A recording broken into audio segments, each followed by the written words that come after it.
Happy morning guys. இன்னைக்கு நம்ம பார்க்க போகிற வெஹிக்கிள் இட்டியாஸ் பார்த்தோன்னா ஒரு டீசல் வேரியன்ட். இட்டியாஸில் பார்த்தோன்னா கம்ப்ளைண்ட் ஒரு லிஸ்ட்டாகவே கஸ்டமர் நம்மளுக்கு சென்ட் பண்ணியிருக்காங்க. ஒன் பை ஒன்னாக அட்டன் பண்ணிடலாமா? இப்போ நான் ஷேக் பண்ணுறது பார்த்தீங்கன்னா ஸ்டேரிங்கோட தைராய்டு எண்டு.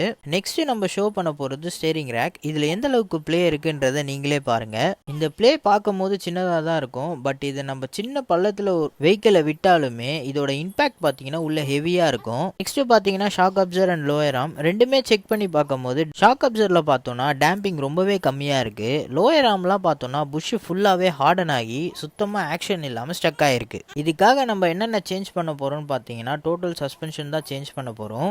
ஃபர்ஸ்ட் பார்த்தீங்கன்னா ஸ்டேரிங் ரேக், நெக்ஸ்ட் பார்த்தீங்கன்னா லோயர் ஆர்ம், அடுத்து பார்த்தீங்கன்னா டேம்பிங் கம்மியாக இருக்கிறதுனால 2 ஷாக் அப்சர். இந்த வண்டியில் பார்த்தோன்னா ஃப்ரண்ட் ஷாக் அப்சர் தனியாக தான் வரும். உள்ளே இருக்க ஸ்ப்ரிங்கு, டாப் மவுண்ட், ஸ்டட்டு கிட்டு எல்லாமே தனித்தனியாக தான் வாங்கி அசம்பிள் பண்ணணும். அசம்பிள் பண்ணி ஃபினிஷ் பண்ணிட்டு தான் நான் உங்களுக்கு ஷோ பண்ணுறேன். லோயர் ஆர்ம் அண்ட் ஸ்டேரிங் பாக்ஸை ஃபிட் பண்ணுறதுக்கு சேஸை நம்ம டவுன் பண்ணியிருக்கோம். எப்போதுமே சேஸை டவுன் பண்ணும்போது டீசல் ஸ்ப்ரே பண்ணி அதை வாஷ் பண்ணுறது நல்லது. வாஷ் பண்ணதுக்கப்புறம் புது லோயர் ஆர்மையும் புது ஸ்டேரிங் பாக்ஸையும் ஃபிட் பண்ணிக்கலாம். சேஸை ஃபிட் பண்ணுற த்ரெட் எல்லாத்துலேயுமே கிரீஸ் அப்ளை பண்ணிட்டு சேஸை ஃபிட் பண்ண ஸ்டார்ட் பண்ணிடலாம். இட்டியாஸில் பார்த்தோன்னா எல்லாமே ஃபிட் பண்ணியாச்சு. ஃபர்ஸ்ட் பார்த்தோன்னா ஷாக் அப்சர், நெக்ஸ்ட் பார்த்தோன்னா லோயர் ஆர்ம். இப்போ நான் ஷோ பண்ணுறது எல்லாமே லெஃப்ட் ஹேண்ட் சைடு. அதுக்கப்புறம் பார்த்தீங்கன்னா நியூ ஸ்டேரிங் ரேக். நம்ம டீசல் வாஷ் பண்ண சேஸ் பார்த்தீங்கன்னா இந்த இடத்துல தான் பிளேஸ் ஆகும். இந்த சேஸ் தான் லோயர் பாடியோட மெயின் சப்போர்ட்டே. இப்போ புரியுதா இந்த சேஸை நம்ம எந்த அளவுக்கு மெயின்டைன் பண்ணணுன்றது? சென்டரில் சேஸை பார்த்ததுக்கப்புறம் நெக்ஸ்ட் பார்த்தோன்னா ரைட் ஹேண்ட் சைடும் லெஃப்ட் ஹேண்ட் சைடு போலயே சேம் பேட்டர்ன் தான். Lower arm and shock Afsar. ஃப்ரண்ட்டில் கம்ப்ளீட்டாக சஸ்பென்ஷன் ஒர்க்கை ஃபினிஷ் பண்ணதுக்கப்புறம் வெஹிக்கிளுக்கு நெக்ஸ்ட் ஒர்க் என்னன்ட்டு பார்த்துடலாமா? நெக்ஸ்ட் பார்த்தீங்கன்னா ஒரு ஆயில் சர்வீஸ் தான் பண்ண போகிறோம். எப்பவும் போல் ஆயில் ட்ரைனேட்டை ரிமூவ் பண்ணிவிட்டு அது கூடவே ஆயில் ஃபில்டரை ரிமூவ் பண்ணிவிட்டு ஆயிலை ட்ரெயின் பண்ண ஸ்டார்ட் பண்ணிக்கலாம். இட்டியாஸ்க்கு பார்த்தோன்னா ஓய் ஆயில் ஃபில்டர் தான் நம்ம ரீப்ளேஸ்மெண்ட் பண்ண போகிறோம். என்ன ப்ரோ எப்போதும் air filter AC filter fit பண்ணதுக்கப்புறம் தான் ஆயில் ஃபில்டரை ஃபிட் பண்ணுவீங்க அப்படின்னு நீங்கள் கேட்குறது எனக்கு தெரியுது. ரீசெண்ட் டைம்ஸில் தான் நம்ம இந்த வண்டிக்கு ஏர் ஃபில்டரும் ஏசி ஃபில்டரும் சேஞ்ச் பண்ணியிருக்கோம். அதை ரிமூவ் பண்ணி செக் பண்ணி பார்த்ததில் அதோட கண்டிஷன் நல்லா இருந்ததுனால வெறும் ஆயில் ஃபில்டரும் இன்ஜின் ஆயிலும் தான் ரீஃபில் பண்ண போகிறோம்.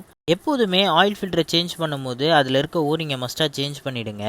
ஆயில் ஃபில்டரை ஃபிட் பண்ண கையோட வெஹிக்கிளுக்கு பார்த்தோன்னா 5W40 ஃபுல்லி சிந்தட்டிக் ஆயில் தான் ஃபில் பண்ண போகிறோம்.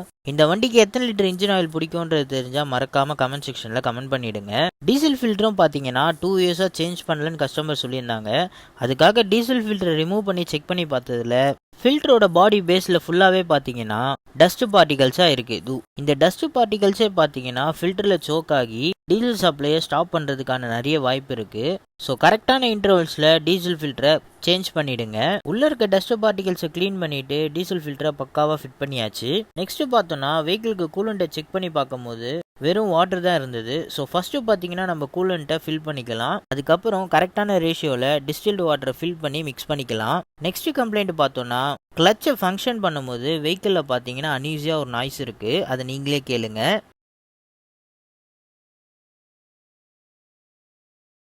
இந்த நாய்ஸ் பார்த்தீங்கன்னா ரொம்ப அன்ஈஸியாக இருக்குன்னு கஸ்டமர் நம்மக்கிட்ட சொன்னதுனால செக் பண்ணி பார்த்ததில் எம்சியில் ஒரு பெண்டு இருக்குது. அந்த பெண்டுனால தான் கிளச்சை ஃபங்க்ஷன் பண்ணும்போது அந்த பெண்டு அன்லெவல் ஆகி அதுலேருந்து நாய்ஸ் வந்திருக்கு. ஸோ அதுக்காக பார்த்தீங்கன்னா நம்ம கிளச் எம்சி ரீப்ளேஸ்மெண்ட் பண்ண போகிறோம். இதை சேஞ்ச் பண்ணதுக்கப்புறம் கிளச்சை ஃபங்க்ஷன் பண்ணி பார்த்தோம். எந்த ஒரு நாய்ஸும் இல்லாமல் பக்காவாக இருந்தது. எம்சி சேஞ்ச் பண்ணதுக்கப்புறம் வெஹிக்கிளுக்கு நெக்ஸ்ட்டு பார்த்தோன்னா ரியர்லேயும் ஆக்ஷன் கம்மியாக இருக்குன்னு சொல்லியிருந்தாங்க. அதுக்காக ரியரில் செக் பண்ணி பார்த்ததில் 2 ஷாக் அப்சருமே டோட்டலாகவே கண்டமாயிருக்கு. ஸோ இதில் ரைட் ஹேண்ட் சைடு பார்த்தோன்னா ஆயிலெலாம் லீக் ஆகி மொத்தமாகவே முடிஞ்சிட்ருக்கு. அதுக்காக பார்த்தோன்னா நம்ம ரியர் ஷாக் அப்சர் அது கூடவே ரியர் ஷாக் அப்சரோட புஷ் கிட்டு.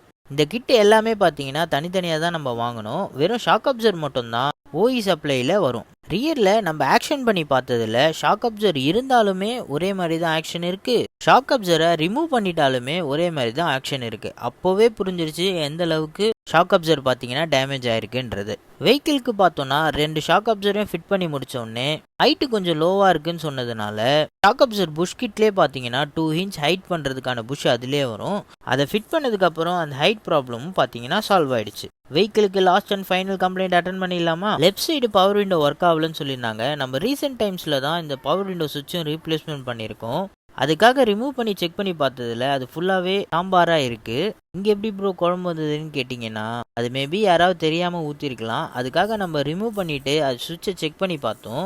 சுவிட்சு பார்த்தீங்கன்னா ஆர்க் ஆயிருக்கு. ஸோ அதை க்ளீன் பண்ணி செக் பண்ணி பார்த்ததில் சுவிட்சு பார்த்தீங்கன்னா ஒர்க் ஆக ஸ்டார்ட் பண்ணிடுச்சு. அப்புறம் என்ன ரிமூவ் பண்ண சுவிட்சை அசம்பிள் பண்ணி செக் பண்ணி பார்த்துடலாமா? பக்காவாக க்ளீன் பண்ணி ஃபிட் பண்ணதுக்கப்புறம் ஒர்க் ஆகுதான்னு சொல்லிட்டு அப் அண்ட் டவுன் நம்ம ஃபிட் பண்ணி செக் பண்ணதில் பவர் விண்டோ பார்த்தீங்கன்னா சூப்பர் டூப்பராக ஒர்க் ஆச்சு. அப்புறம் என்ன வெஹிக்கிளை ஃபைனலாக ஒரு அலைன்மெண்ட் செக் பண்ணிவிட்டு வெஹிக்கிளை ஒரு டெஸ்ட் ட்ரைவ் பண்ணி பார்த்துட்டு கஸ்டமர் கிட்ட ஹாப்பியாகவும் சூப்பராகவும் டெலிவரி பண்ணியாச்சு. இந்த மாதிரி வெஹிக்கிள் ரிலேட்டட் வீடியோஸ் பார்க்குறதுக்கு மறக்காமல் நம்ம சேனலை சப்ஸ்கிரைப் பண்ணிக்கோங்க. ஃப்ரெண்ட்ஸ் சர்க்கிளில் யாருன்னா சிட்டியாஸ் வச்சுருந்தாங்கன்னா மறக்காமல் அவங்களுக்கு இந்த வீடியோவை ஷேர் பண்ணிவிடுங்க. தேங்க்யூ.